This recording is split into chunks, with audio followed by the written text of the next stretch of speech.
First News is your local election headquarters. Signs are lining streets and front yards, urging voters to vote yes or no on issue 1. Both sides claim to end or stop gerrymandering, leaving some voters to think, which is it? First News reporter Cheyenne Gibbons explains what issue 1 will change if it's passed. Issue 1 was put on the ballot by citizens, not politicians, a group that says they are looking to create fair and impartial districts. If passed, it'll ban elected politicians from the redistricting commission. It will instead create a new appointed board of citizens to redraw districts. Spokesperson Chris Davies says the hope is to eliminate partisan gerrymandering. Language of the amendment itself, which says Section 6, Article B, and I'm going to read it to you.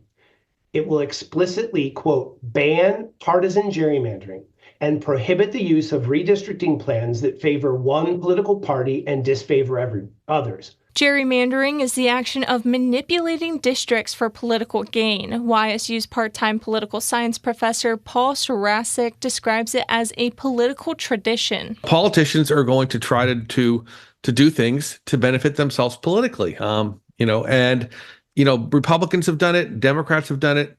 It depends who's in charge, but the people in charge are going to draw those districts kind of in their favor. Currently, 7 elected officials are in charge of the redistricting committee, including 1 Democrat and 1 Republican from both the Ohio House and Senate, the governor, the Secretary of State, and the auditor.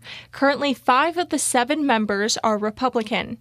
Issue 1 would replace those members with 15 citizens, 5 Republicans, 5 Democrats, and 5 independents appointed by 4 retired judges. Not a partisan issue. This is entirely nonpartisan. We have independents, Republicans, Democrats, Libertarians, Greens, everything in between that are a part of our statewide grassroots coalition, because we know that ending gerrymandering is going to create a better system that benefits all Ohioans. Davies says Ohio is one of the most gerrymandered states, and the Supreme Court of Ohio has ruled 7 times that the redistricting commission has drawn unconstitutional maps.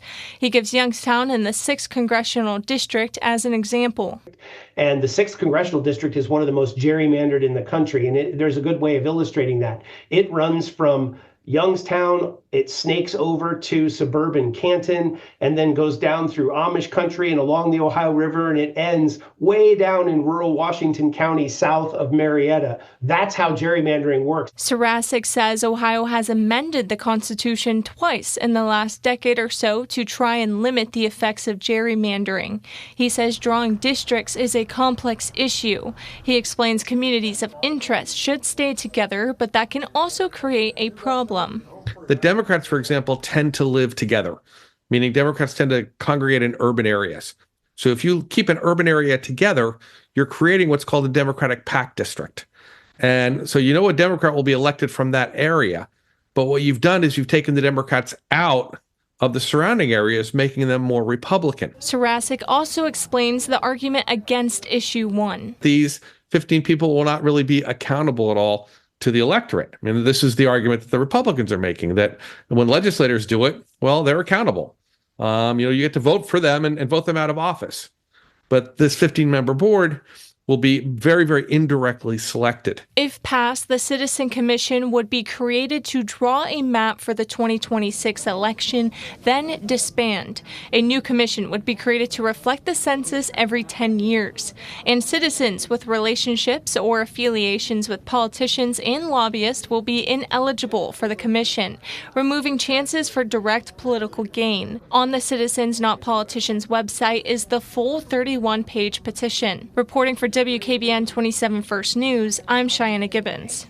Hi everyone, I'm Lindsay Watson. Thanks for watching the WKBN 27 First News YouTube channel. If you want more video news, subscribe to our channel. And don't forget to download the WKBN 27 First News app for breaking news alerts.